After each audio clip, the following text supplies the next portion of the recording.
Shalom, selamat pagi saudaraku yang terkasih dalam Tuhan kita Yesus Kristus. Damai sejahtera daripada Tuhan kita menyertai saudara sekalian dimanapun saudara berada. Sebelum kita beraktivitas di hari ini, kita akan kembali mendengar firman Tuhan. Kita berdoa. Bapa, dalam nama Tuhan Yesus Kristus, kami mengucap syukur, berterima kasih pertolongan Tuhan yang tak pernah berhenti dalam kehidupan kami. Pagi ini kami boleh ada itu semua karena Tuhan. Dan sebelum kami melakukan berbagai aktivitas kami di hari ini, kami datang kepada Tuhan. Kami akan mendengar firman Tuhan.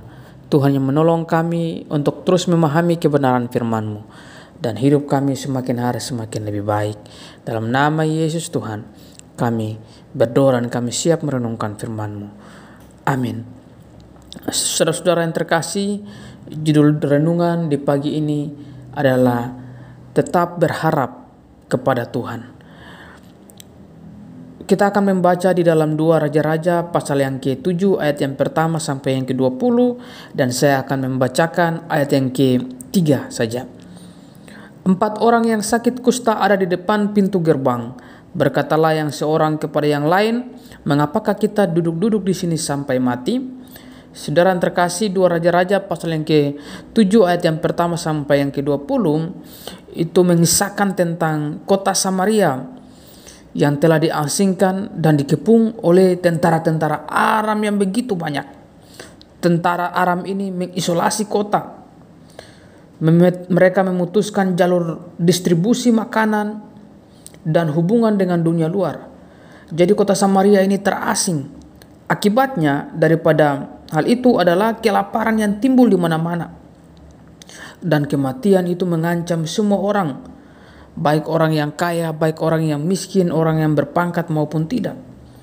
Karena ada musuh yang sudah menyerang mereka. Saudara yang terkasih, kemudian hadirlah Nabi Elisa. Nabi Elisa menubuatkan tentang ada makanan yang akan mereka dapat. Di dalam 2 Raja-Raja pasal yang ke-7 ayat yang pertama, "Besok kira-kira waktu ini sesukat tepung yang terbaik akan berharga sesikal, dan 2 sukat jelai akan berharga sesikal di pintu gerbang Samaria." Saudara yang terkasih, ini merupakan nubuat daripada Nabi Elisa. Ketika orang-orang di Samaria mendengar tentang nubuat Nabi Elisa ini, ada seorang perwira raja itu mencemooh nubuatannya. Tapi Elisa tidak putus asa, dan Elisa adalah hamba Tuhan. Dan dia mengatakan bahwa sesungguhnya engkau akan melihatnya dengan matamu sendiri, tetapi tidak akan makan apa-apa daripadanya. Artinya orang perwira ini akan melihat bahwa tepung itu akan ada, makanan itu akan ada. Tapi seorang perwira yang mencemooh itu, dia tidak akan mendapatkan apa-apa. Dia tidak akan makan. Dan itu terdapat di dalam 2 Raja-Raja pasal yang ke-7 ayat yang kedua. Nah, saudara yang terkasih, kemudian ada 4 orang yang sakit kusta yang tidak mendengar nubuatan Elisa, karena mereka itu tinggal di luar kota, di depan pintu gerbang. Yang mereka tahu adalah hanya bencana kelaparan, saudara.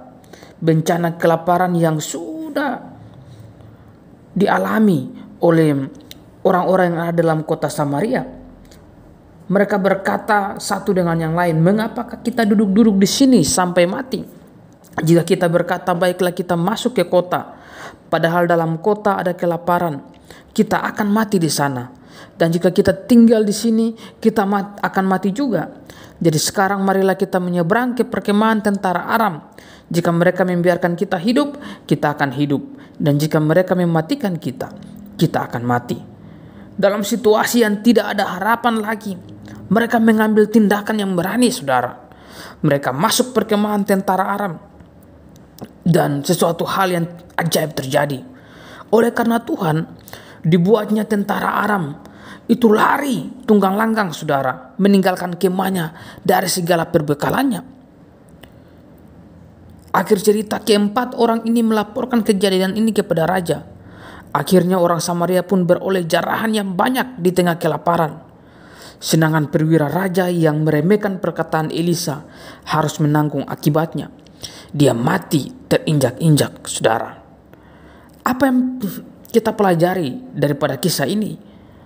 Artinya, saudara, seberat apapun pergumulan kita, asal kita datang kepada Tuhan dan memohon belas kasih-Nya, pertolongan Tuhan pasti Tuhan sediakan bagi kita. Nah, kuncinya adalah kita tetap percaya kepada Dia. Kita tetap berharap kepada Dia. Dan kita harus bertindak di dalam iman. Apa jadinya ketika keempat orang yang sakit ini tidak bertindak dan hanya duduk diam-diam begitu? Mereka tidak akan dapat makanan, saudara. Saudara yang terkasih, jadi kalau iman kita kepada Tuhan, Tuhan mau iman kita yang hidup. Iman kita yang harus disertai dengan perbuatan. Karena jika iman tidak disertai dengan perbuatan, maka iman itu pada hakikatnya adalah mati. Yakobus 2 ayat 17. Jika keempat orang kusta itu hanya duduk-duduk saja dan menyerah pada keadaan, mereka pasti akan mati kelaparan, saudara. Jangan menyerah kepada keadaan. Bangkit dan percayalah kepada Tuhan, karena tidak ada perkara yang mustahil bagi Dia. Selalu ada harapan di dalam Tuhan kita, saudara. Beberapa saat yang lalu kita sudah belajar mengenai doa, teladan doa dari Tuhan Yesus dan teladan doa daripada Nabi Elia. Ketika kita mau datang kepada Tuhan, kita terus berdoa kepada Tuhan. Tuhan Allah yang selalu mendengar kita akan menolong kita, akan menyediakan pertolongannya kepada kita. Jangan takut berdoa atau tidak mau berdoa. Saudara yang terkasih, karena itu saudara, dalam menghadapi dan melewati hari-hari yang sulit ke depan, atau bisa saja hari ini hari yang sulit bagi kita, kita terus berharap dalam Tuhan. Pergumulan kita yang belum dijawab oleh Tuhan, yang menjadi harapan-harapan kita, mungkin kita sementara menghadapi persoalan yang sulit, sepertinya tidak ada jalan keluar. Saudara, tetaplah berharap kepada Tuhan. Jangan menyerah kepada keadaan. Orang yang memutuskan mengakhiri hidup mereka karena mereka berhenti untuk berharap. Mereka menyerah dengan keadaan mereka. Bangkit dan percayalah kepada Tuhan, karena tidak ada yang mustahil bagi Tuhan. Lalui hari ini dengan iman dan tetap berharap kepada Tuhan, karena di dalam Tuhan selalu ada pengharapan. Pengharapan yang tidak pernah mengecewakan kita. Tuhan Yesus memberkati kita semuanya. Mari kita berdoa. Bapa, dalam nama Yesus Tuhan, kami mengucap syukur bahwa ketika kami putus asa dalam menjalani hidup, Tuhan selalu memberikan kami harapan. Ada banyak hal yang Tuhan lakukan dalam kehidupan kami yang tidak pernah kami pikirkan, tapi Tuhan membuat itu dan membuat kami bersuka cita. Ampuni kesalahan kami kalau selama ini kami selalu menyalahkan diri kami, menyalahkan orang-orang di sekitar kami, menyalahkan Tuhan.